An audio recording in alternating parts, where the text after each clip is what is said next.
biko ọ bụ na nwanne gị nọ n'obodo oyibo gbaa mbọ ka ị na-etinye ya n'ekpere kọsi ya na-eme adịrị izi ya na ala adịrị izi.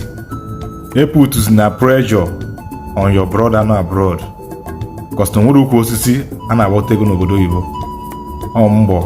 Mbọ ka ga-agbakwa hustling onweke ọ dị izi maka na bụ ndị na-eme apụta mmadụ na-akọlụ nke o si edile na abroad na-asị na nna na side nke ya ka mma na maka ọ na abroad. The only difference between gị abụọ nọ na abroad with nọ na Nigeria bụ sọnsọ na a na-enwe light through 4/7 and again ị nwekwara ike ịchọ ọrụ nweta ọrụ mana onwere ebe ọ dị izi ị ga-asụ wet bifo nweta ya. Eputuz na pressure to nwanne gị na abroad otu ọbụla onye gị na alia mee ya appreciate ya thank you ọ dịrị izi because of pressure na-eput some of our brothers na abroad na-emefa sometimes fe na-esi anya otu fa ga-esi wee bata with managing some of them are jump kondo ma fanụ na eke na-abịa fanụ na police na akụlụfa aka na adọ fa kondo because of onye calculate go plus or minus ọ bataba na without ego ka ihe mụ ndị a ga-agwụ ya ka ihe friends ya ga-agwụ ya o chekisigo otu a ga-esi akị ọnụ chekisi otu ga-esi wee chekisi ọbụna ọmadị muzi dị shame ọ decide ịnwa kondo end ya life ya ifo ya. Biko mmadụ iblo na abroad na-anụ olu m tata mmadụ nye gị nsogbu nke n'ime adịnwu mmadụ nye gị beli na makwụnwu ịkọwala onye ọbụla onye ekwere anụ block onye ahụ pịa the person block once and for all kama ị ga-eji end your life because of unnecessary pressure. So many people bụ ihe fa na-alụ today bụ fa na-akpọ onye nọ na abroad fa na-agwụ otu Emeka si bata buru moto bata onye nke abata lụọ nka onye nke abata lụọ nka nke maka ekwe mgbe na-abata nke gị a na-etinye onye unnecessary pressure na-arụ ọ dị ka akalaka the person ya na nke Emeka ofu ọ the same thing a na-etinye mmadụ unnecessary pressure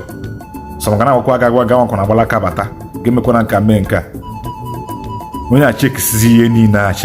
niile a ọ bụza na ụmụkosu n'ozi na akụrụ aka na-adọ ebe obi oche eke na-enwerekwa ego ya ga-eji ana Nigeria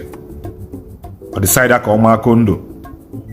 ọ decide ya ka ọ commit suicide end their life ya because of pressure ndị mmadụ na-eputu ya n'ime. Biko ka m na-ayọ gị o nwere one guy asị na ọ nwụrụ na abroad na Malaysia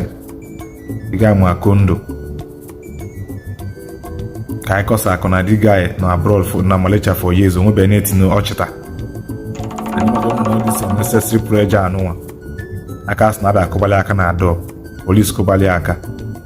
enwe chekson oge si wee na without iji ego na the guy jump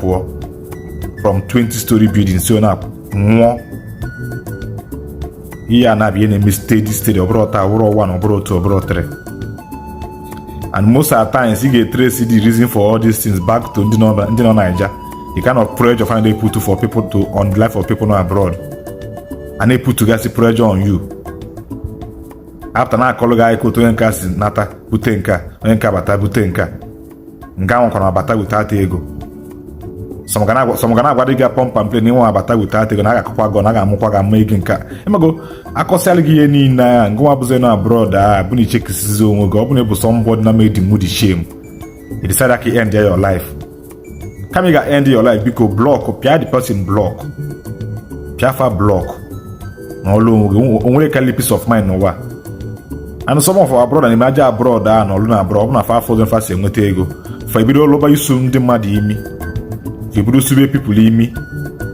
fana ndị eke obodo a na-alụkọzi na-esu ndị mmadụ imi ọ bụrụ bụ mmadụ na-ebido ka ndụ a makwa ama na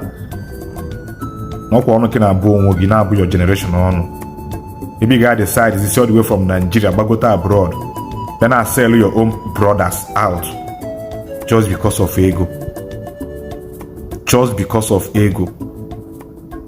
somebody ọ bụla nwere ike ihe ego nye gị instead ị ga-eji ihe ego ka onye gị anyị ga-emezi set ya up with ndị police